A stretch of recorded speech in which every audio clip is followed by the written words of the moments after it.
Right, we were discussing about the effects of gaseous pollutants on human health. Today, we will discuss more on the aspect of particulate matters. More importantly, or more specifically, the mechanism of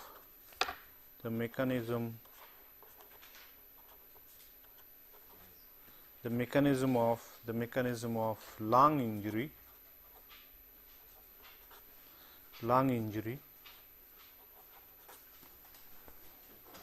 caused by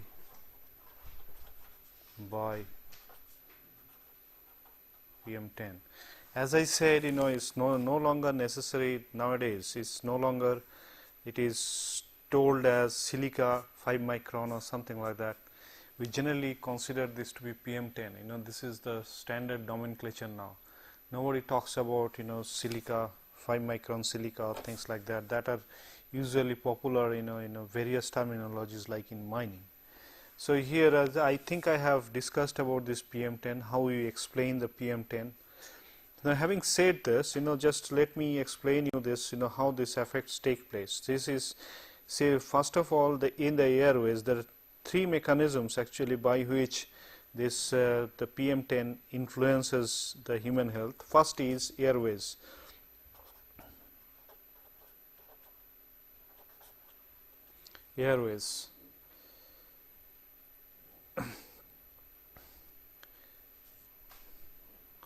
This is, as you know, this, particularly as I was discussing, the defenses of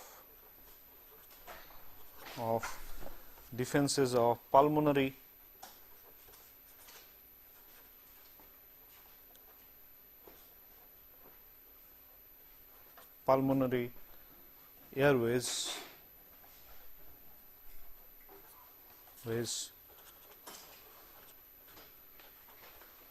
comprise the mucociliary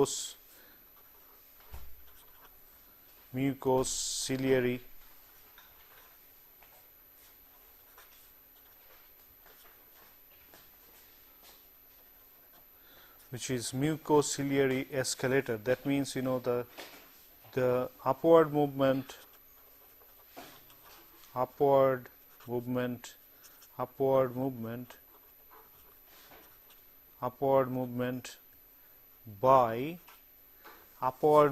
by the mucus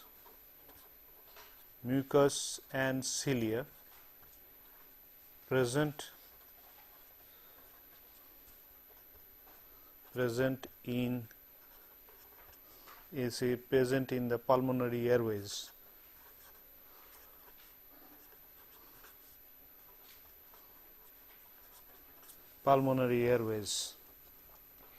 So here this mucus traps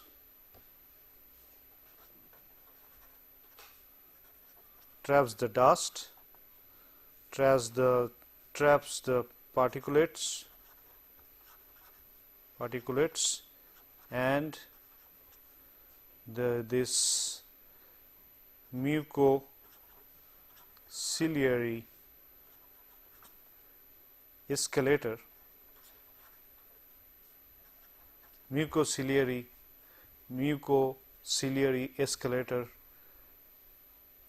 pushes the entrapped particles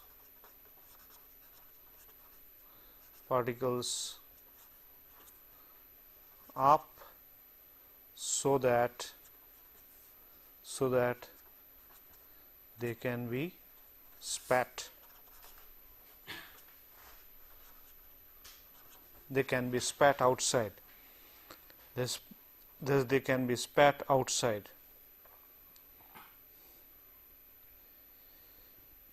This is the epithelial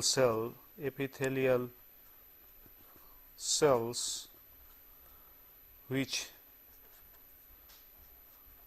house the cilia,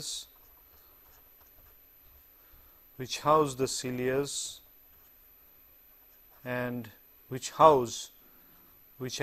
keeps the cilia and cover them and remain covered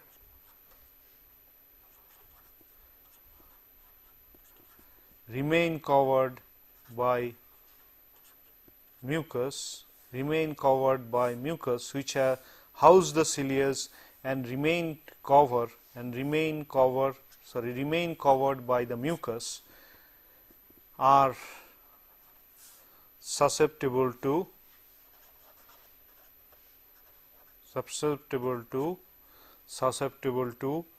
say this particle stimulation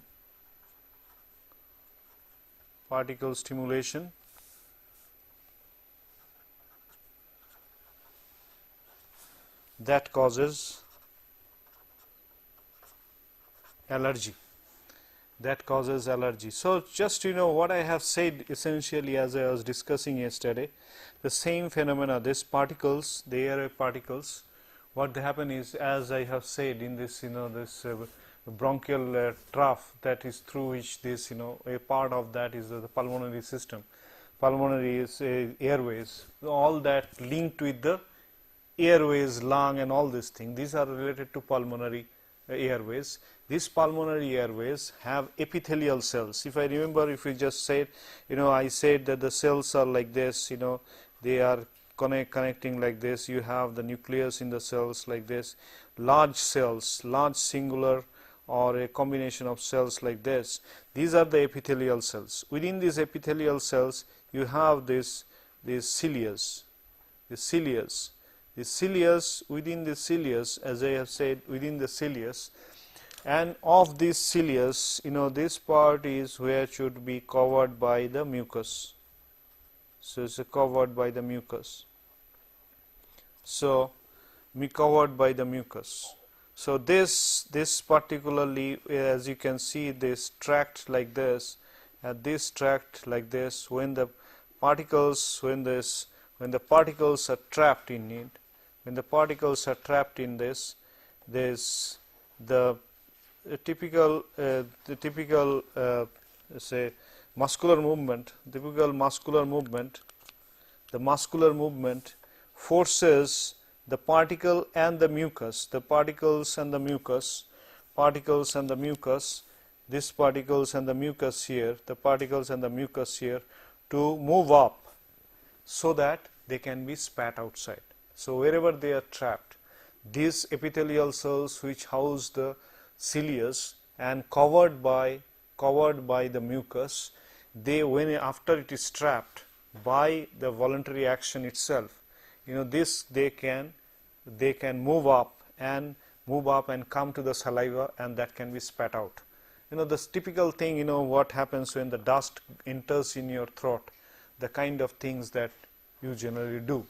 So, this is what is this particle stimulation that causes allergy. I mean, so sometimes this particle causes, depending on the subject, depending on the whether there is a person having some bronchial disorder records, or their type of exposure, the people would be the effect would be that way, I mean, prominent. So, some people would be extremely sensitive to these allergens. The particles would be immediately act as allergen.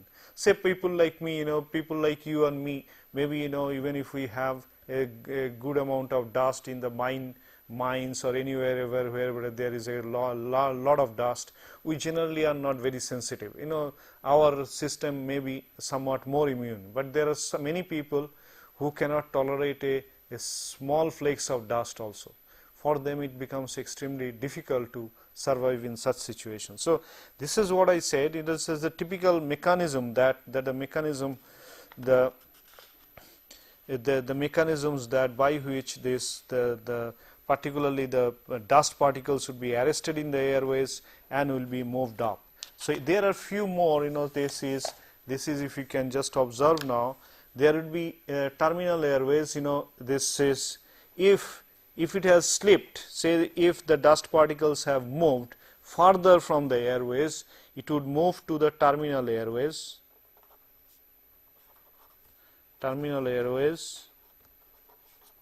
terminal airways and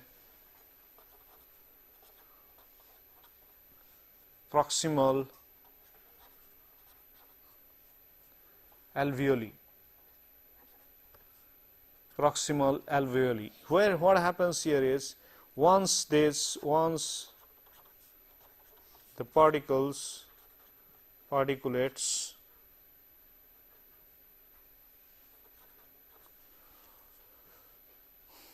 small particles are called particulates. So it's just remember this, only the small particles. Once the particulates escape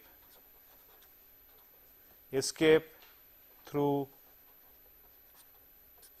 the airways,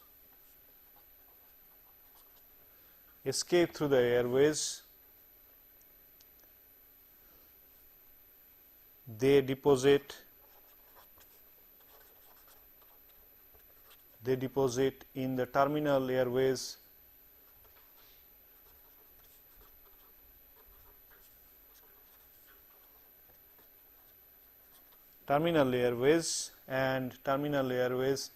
and proximal alveoli. Proximal alveoli is the proximal, the word proximal is very close to lung, as the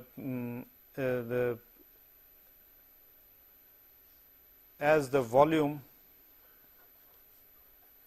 increases. See, as the volume increases, what happens is as the volume increases,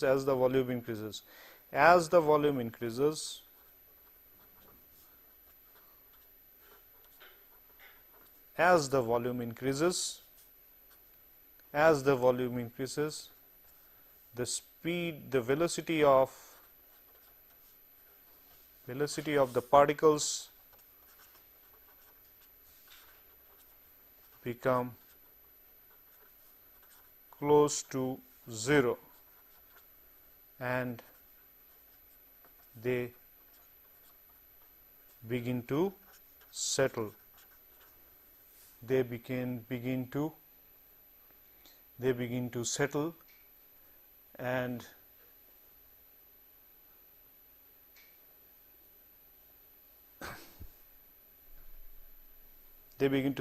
and proceed, and with time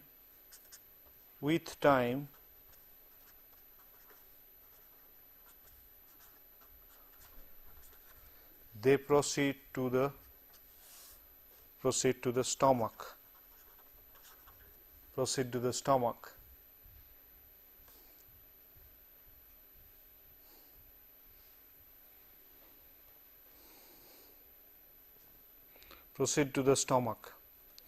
Increased incidence of such particles,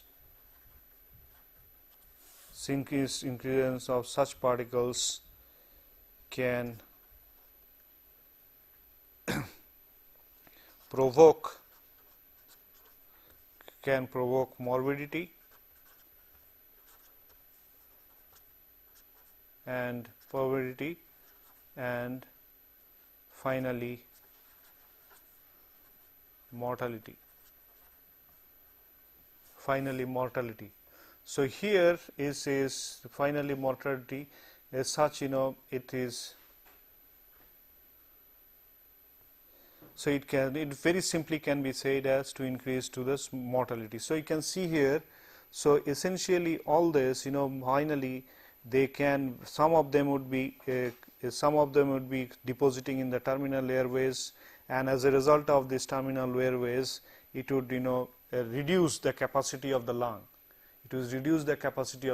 If it is continuously exposed like that, a person having, say, a child going to school, every day he is getting exposed to, particularly those children who are traveling by bus, say, long distance. They are through a dusty road. they are getting exposed to the dust continuously over time, right. This particular kind of incidences where there are some periods when they will have a heavy dose of these particles over time, continuous exposure to this kind of situation might lead to the morbidity of some of the intestinal as well as bronchial parts.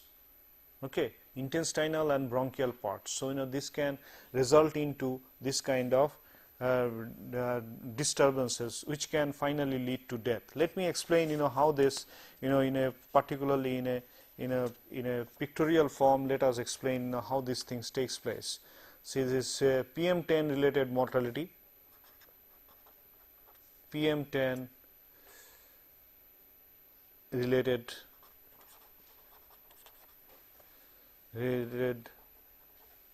morbidity and mortality. This is PM10, PM10, this is PM10 particles,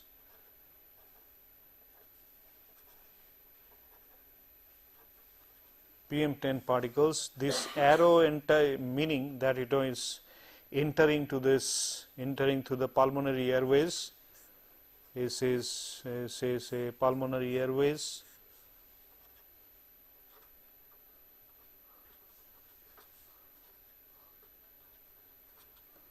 Pulmonary airways, so would lead to finally would lead to this, it can lead to pulmonary inflammation, pulmonary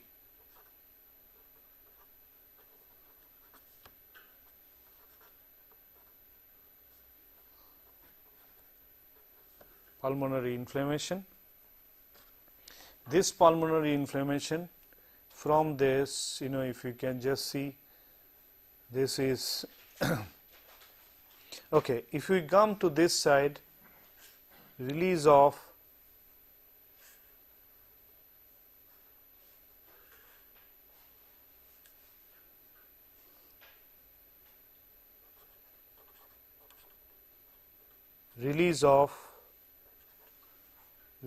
cytokines.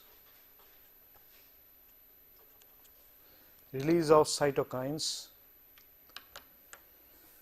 This release of cytokines, I am coming back to that. On the other side, there should be, on the other side, this one is decreased PMN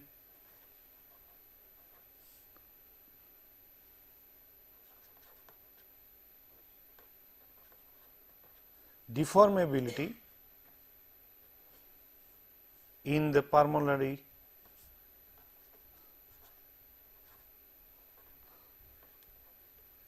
microcirculation.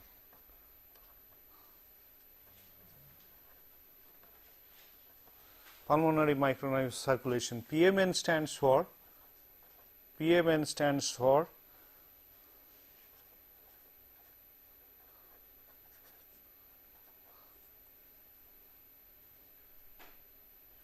polymorphonuclear neutrophil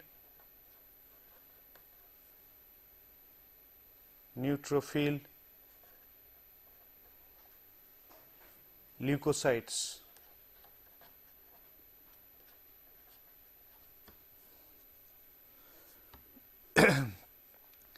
Leukocytes, these are mostly these leukocytes. These purpose is they are important mediators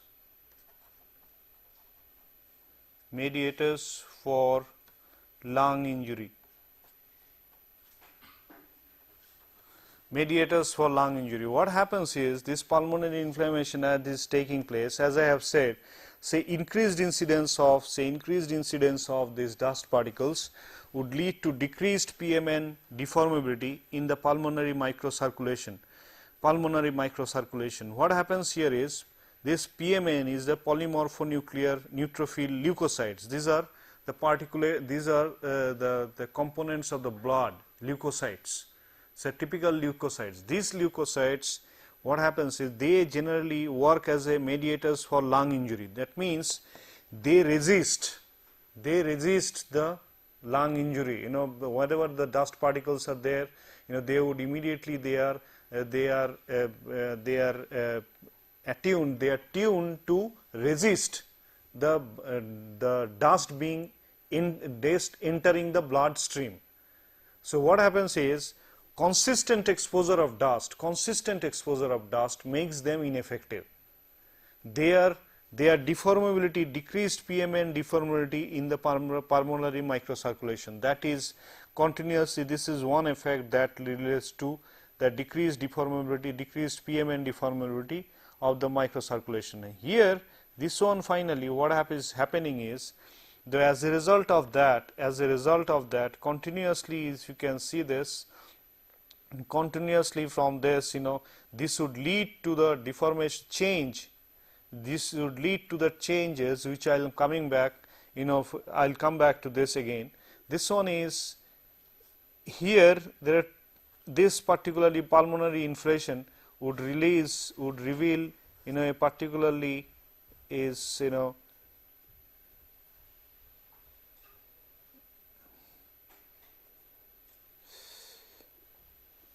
this exacerbation of airways disease. What happens here is, just try to understand, suppose you know you have already a patient suffering from COPD or say asthma,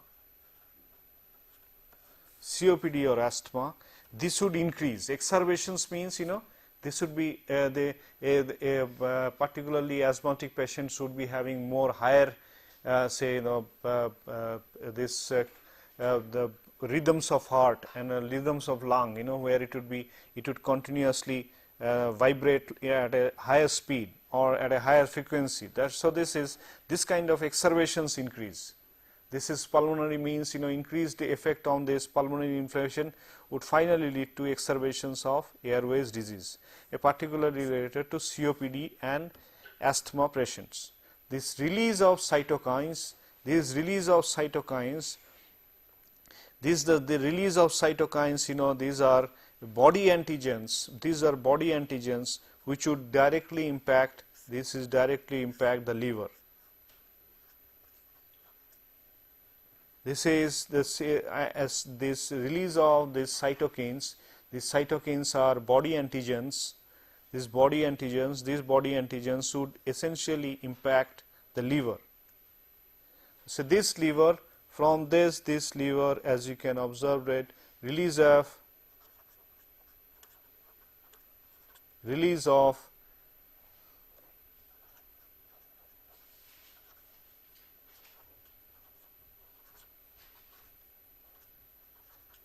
blood coagulant, you know, no dash actually, blood coagulant factors.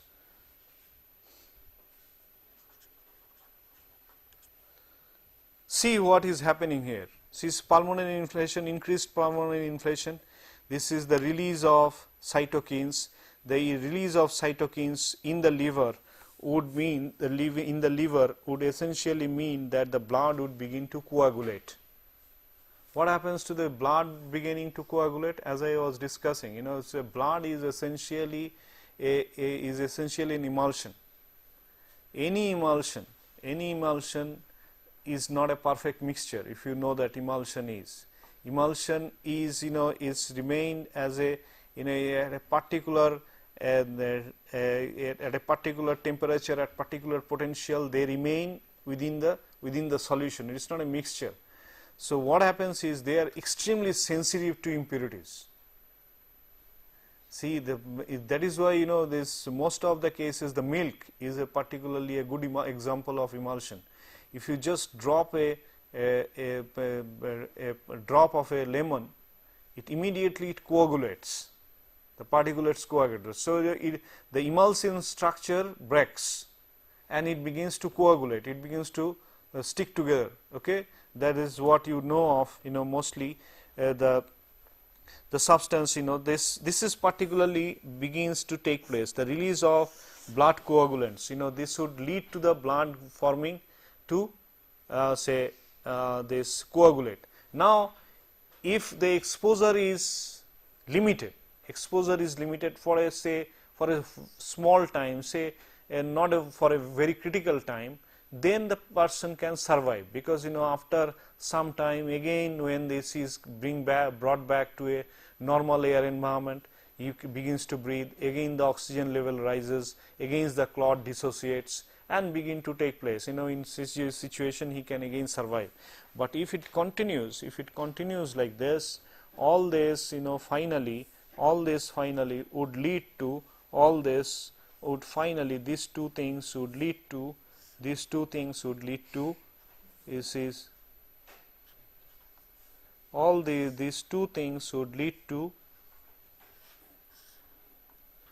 lead to coronary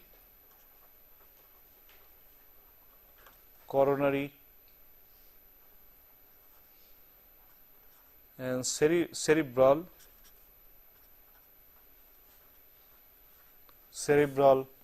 microcirculation.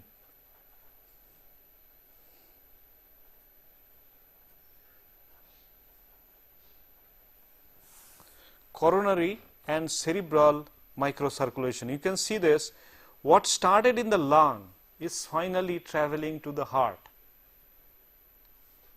Okay, what started in the lung is essentially traveling to the heart and finally to the head, cerebral microcirculation. This would finally, this is from here, if you just see from here, the increased effect of the dust PM10 here would means should be this particulates here would be,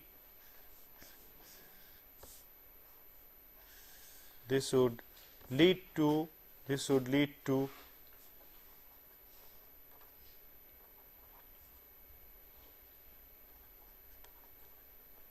hemostasis and clot formation. Hemostasis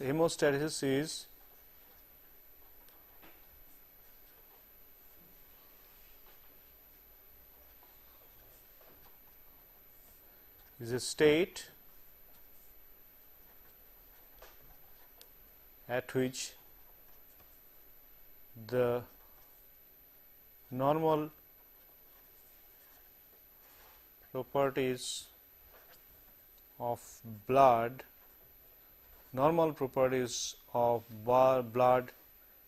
get changed, and the blood begins to form clots. These clots, excess of these clots would result to heart attack and stroke.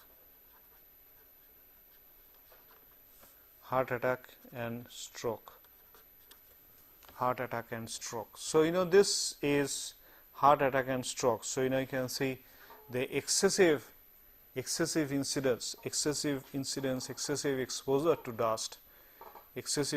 to dust can finally relate to a heart attack and stroke. But remember one thing, till this point, if you can see this, till this point, if this is temporary, I mean it's for a short duration, the person can again get back to its usual position with certain medication or certain physical helps, certain forced breathing, and a person can be, and increased supply of oxygen can lead to the person to go back to effective normal position. But on the other hand, if it does not remain like this, so this kind of situation takes place when? Just to give a simple example, when this kind of things can take place. This kind of things can take place when suppose a person suddenly, say a large quantity of dust is thrust into somebody's mouth, or a large amount of dust is in a very dusty environment, he is working in a very dusty environment and consistently being exposed to that. So if he is in the dusty environment, he cannot stop breathing, he has to stop, he has to breathe, and if he breathes, these are the excessive, these are the reactions that are likely to take place. These reactions, when they continue over a long time, over a reasonably long time, depending on the concentration of dust, can lead to death. So this is what is the role of PM10, which is in many cases in mining situations or in kind of workers related this thing. See here, as you can see, if it is in this place, if you just observe, this can say what we have known of, say pneumoconiosis or silicosis kind of diseases, which are now differently known. These are essentially creating morbidity, a certain dysfunction or and no function at all of a certain body part, body organs. So the lung, one lung may be completely damaged, or the lung capacity has been completely derated. Lung capacity has been derated for the whole life. Nothing can change it. So when the process is, the effect is permanent, we would call them morbidity. But this morbidity can overall this morbidity can result into functions like mortality as well. If you remove, mostly there are very critical and very sordid examples are those people who are the miners who work in particularly say marble mines, slate mines, mica mines. These people when they start with morbidity, but finally they die with mortality at a very young age. So particularly if you go to Rajasthan side, there are about 1,000 marble mines, and in those 1,000 marble mines, the life of the worker at best would be about 40 years. So they might be joining the workforce at 12 years or 13 years. By 31, 32, they would be prematurely aged, and they would be by 40, all of them are dead. This happens, in all different situations also. Like, if you see the rickshaw pullers, try to see sometime the rickshaw pullers. If you observe the rickshaw pullers, most of them, those whom you see in IIT Kharagpur or any areas like that, their age would be mostly about say within 40. Very few rickshaw pullers you would say would survive say the age of 50 years or 55 years or 60 years. They don't survive. So the condition is, this is what I am saying, is that consistent exposure, episodial exposures when there are small, large exposure for small time, but over a long duration, over a long period of time, they can generate morbidity in the first place, and from the morbidity itself they can generate mortality. Suddenly that you can see the other habits are also important. Say if he is a smoker, or if he drinks, or he uses some other say the substances like tobacco and all other kind of stuff that he can take, all this situation, they together can be aggravate the situation. The situation can even go worse. Okay. So this kind of things, these are the likely situations that takes place, the related kind of diseases and the typical say the exposure related problems of most of these gas and gaseous particulates and the particulates. Okay. So I have mostly discussed of these health effects. I'll see as generally you will have some idea about what kind of health effects usually take place. Apart from that, there are few things I would like to just, these are the things, say air quality standards.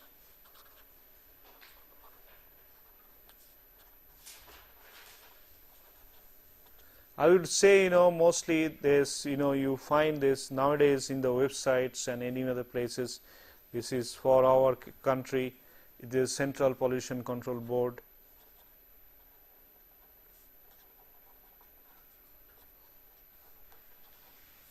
The standards which are generally famous is, another is National Ambient Air Quality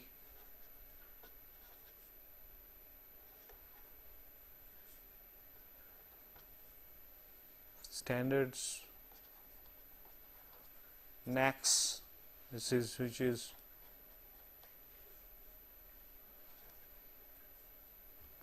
this is USA and UK.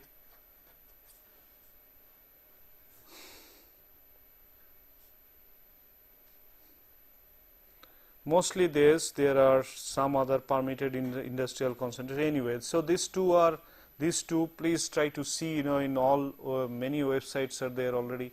You just write CPCB, Central Pollution Control Board, you will find many of these websites. Even most of the cases these standards are given, but just to give you some idea about what are their standard values. Pollutant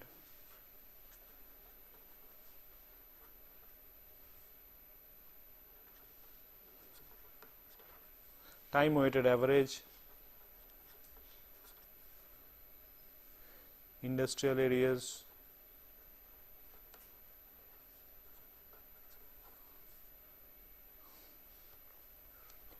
residential areas, sensitive areas,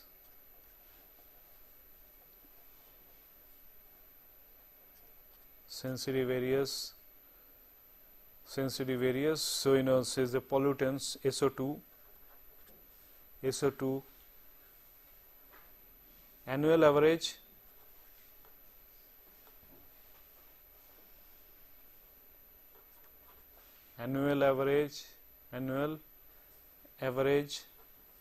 or 24 hours average.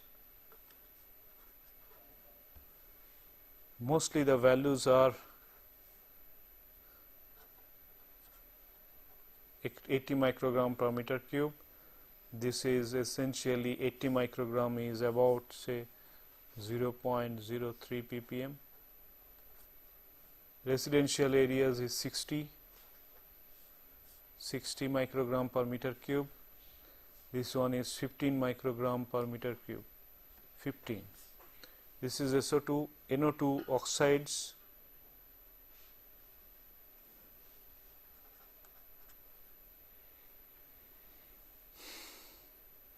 NO2 and oxides of nitrogen equivalent. NO2 and equivalent are say N2O3, N2O5, N2O, all this. These are annual average 24 hours average. These are say 80, 120. This is 24 hours, this is 120 here. This is 80, this is 30.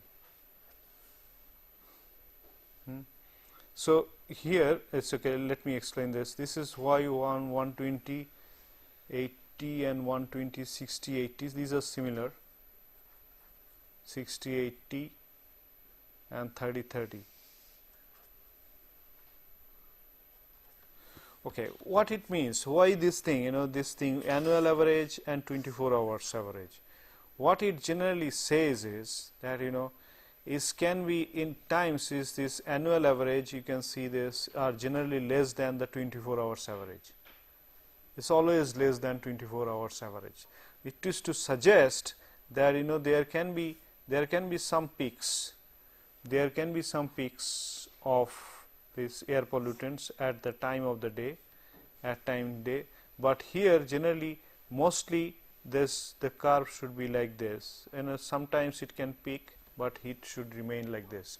So over a long time it should have a generally a lower value than the incidental peaks. There may be some peaks during some time which can increase. Say even in this 24 hours average, say day and night included, it should be it should not be more than 120 microgram per meter cube. So here on the other hand, the annual average is only about 80 microgram per meter cube. So the annual value should be less than the episodal, the typical standard values like this. Okay, SPM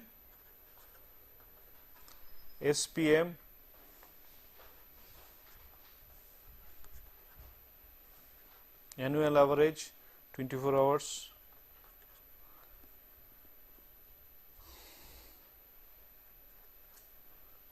$360, $500. This is 364, 140, 200, 140, 200, and this is 70, 70 and 100 microgram per meter cube, and this is respirable RPM. All this RPM is PM10 and less. Remember this. This is PM10 and less. PM10 and less. Say PM 1.25, they say generally comes out with the exhaled breath. So about between PM10 and PM say 1.25. Anything less than 1.25, 1.25 actually comes out with the exhaled breath. So even if it is a dust, it would come out. So here RPM would be RPM, as you can see, this is annual average and 24 hours. Annual average and 24 hours. It is about, say, annual average, and this is 120, 120, 150, 150, then 120, 150, 60, 100, 60, 100, 60, 100, then it is 50, 75, 50, 75. So you can see about 30% of this SPM, about if in any SPM, suspended particulate matter, about 30% would be RPM. About 30% would be RPM. So that finally which one is respirable. So there are a few more, lead and carbon monoxide. I would just ask you to read that. Lead and you see carbon monoxide, lead and carbon monoxide, these are there. So this can be, say, in a particularly lead and CO, please see them, or otherwise I will sometime give you. So this is mostly, these are others are lead and CO, which are of importance. So we just generally have quite a good understanding of what are the values like. For generally, these are the things which are generally asked and which we should know also. This gives us the standard values for which this, in any kind of exposure related pollutants, what are the typical values for their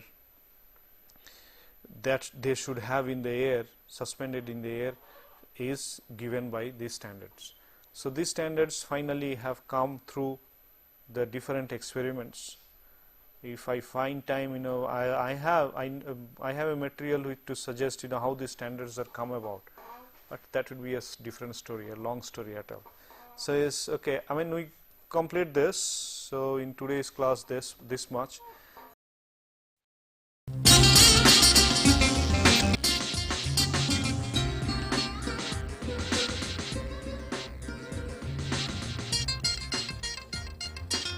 (1951).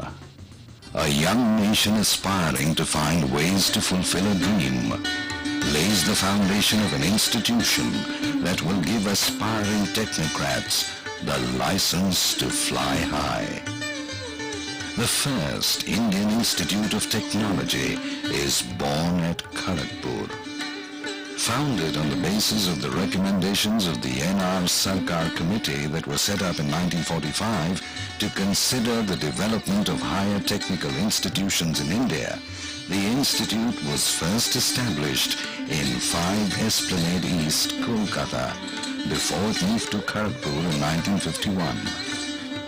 With Sir Gyan Chandra Ghosh as the first director and Dr. B.C. Roy as one of its founding guardians, the institute established itself as the symbol of a young, dynamic and resurgent nation. As top students rub shoulders with the most celebrated of professors and scholars, visions took shape. And IIT Kharagpur continued to play the pioneering role that was envisaged for it, enabling India to become a knowledge powerhouse that it is today.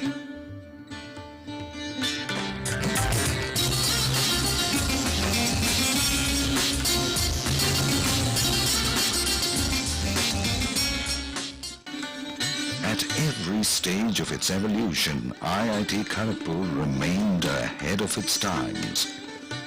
It provided the best of facilities for the budding technologists, helping them shape their own as well as the nation's future. Indeed, today IIT Kharagpur has blossomed into a time-tested, venerable institute of learning, with the rich experience of converting individuals into brilliant professionals through 50 glorious years. As you cross the campus gate, you feel the distinct nip that is IIT Kharagpur. The spirit of objective inquiry and lateral thinking hangs heavy in the air. The modern township-like campus of IIT Kharagpur, set in sylvan surroundings, is self-sufficient in all respects. From modern banks to the good old post office, from vast playgrounds and well-equipped gyms to modern auditoria and open-air theaters, and from the quiet fiber-optic linked residential quarters for the faculty to the web-enabled hostel rooms for the students. At IIT Kharagpur, lush green bowers of tranquility coexist with smart cards and ATMs. Spread over 690 hectares of sprawling cyber habitat, 120 kilometers from Kolkata, IIT Kharagpur is one of the largest network campuses in Asia. Just the academic complexes itself spreads over a built-up area of about 2 million square feet, of which 150,000 square feet is the new complex that commemorates the Golden Jubilee celebrations. And that's not all. It is the only IIT to have conquered territory beyond its own through cutting-edge courses offered in its extension campuses at Kolkata and Bhubaneswar. IIT Kharagpur is not just about its large campus, but its diverse range of activities. It offers the widest spectrum of disciplines, ranging from aerospace, biotechnology, cryogenics, to architecture, mining and agricultural engineering, supported by strong faculties of sciences, humanities and management. There are more than 30 departments and centers that offer the largest number of undergraduate and postgraduate courses amongst the IITs. The courses are ever evolving and show the way for other sister institutions.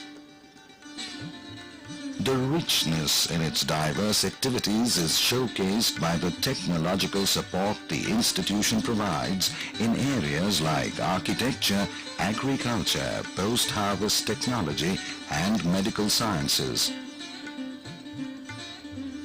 The institute has revolutionized and popularized rice milling technology.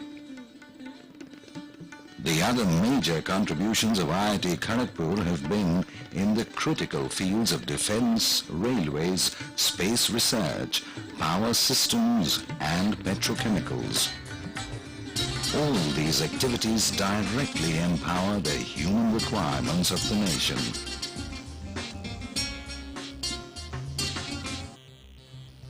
Advanced facilities at the Institute make it possible to undertake cutting-edge research and service-sponsored research projects.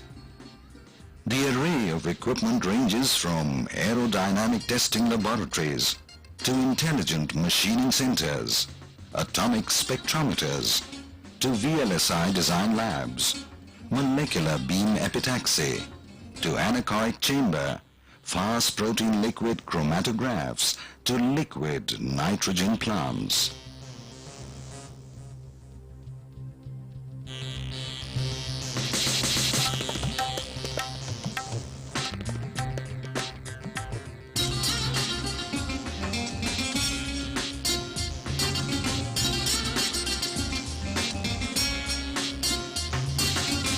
The Institute Library deserves a special mention.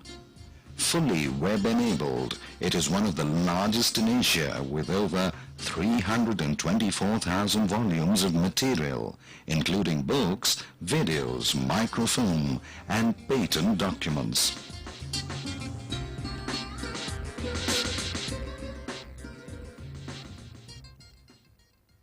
That ensure a student's mind develops at the right pace.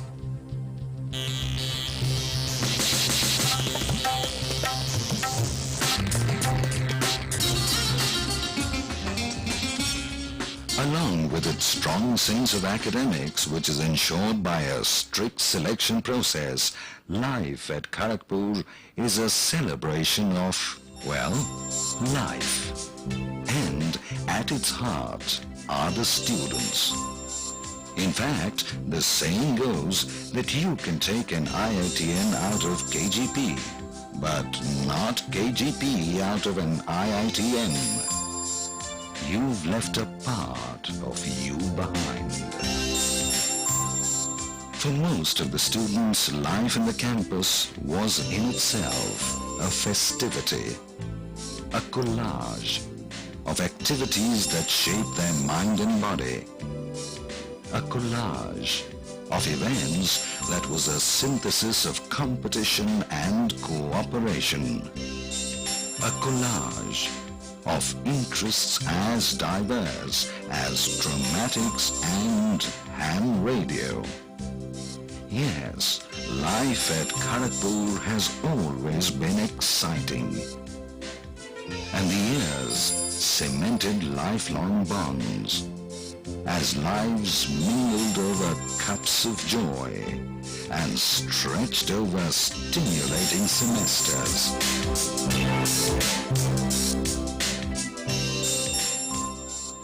The halls with their blocks and wings connected by charming catwalks remain ensconced in their own world. A collage of memories. Infrastructurally adequate, architecturally meticulous, and holistically inspiring. Where students, wherever they might be from, invariably come into their own, developing their individual talents, honing their skills to take on challenges with confidence, so they can move ahead in fulfilling their dreams. What makes IIT Kharagpur so unique is its environment. Undiluted by the diversions of metropolitan surroundings, the close-knit campus life enhances the entrepreneurial and innovative spirit of the achievers-to-be. In an environment that is so stimulating, it is only natural that down the years, IIT Kharagpur has consistently produced well-rounded individuals. Many of them are celebrities in their own right. Holistic grooming has had a lot to do with this.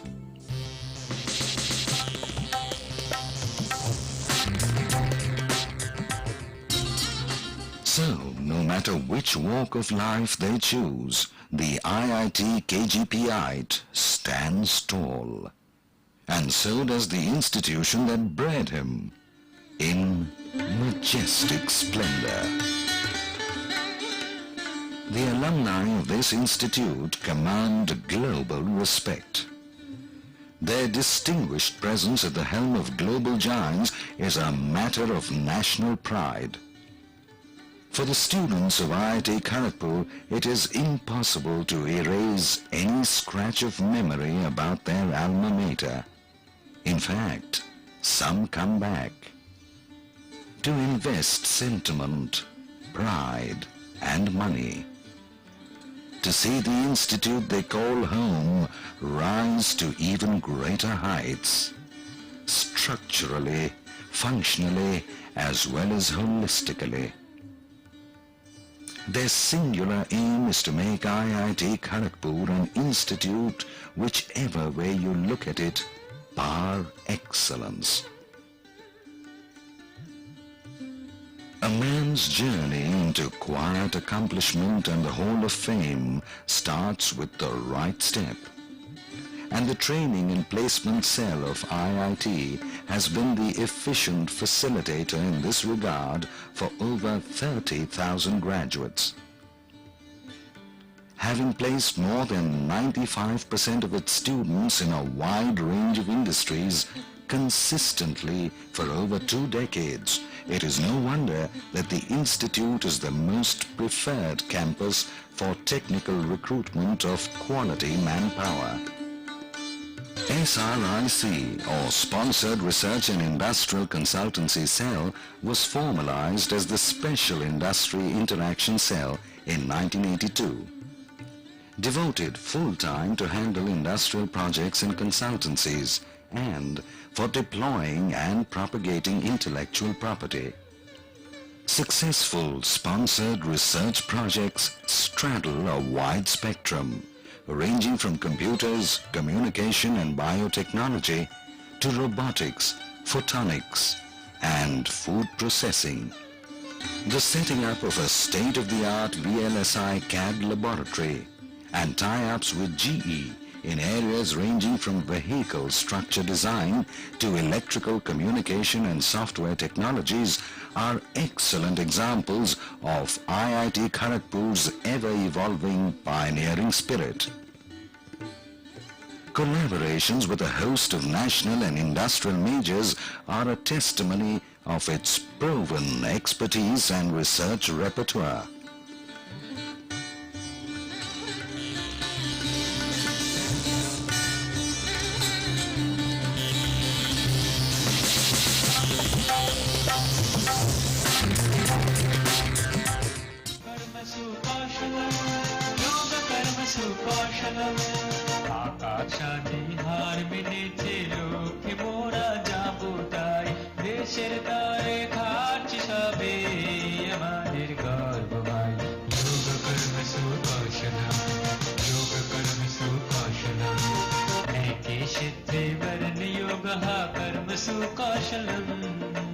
आदर्शाय मादर्शाय प्राणदास्मह्वयम् योगकर्मसु कौशलम् योगकर्मसु कौशलम् योगकर्मसु कौशलम्.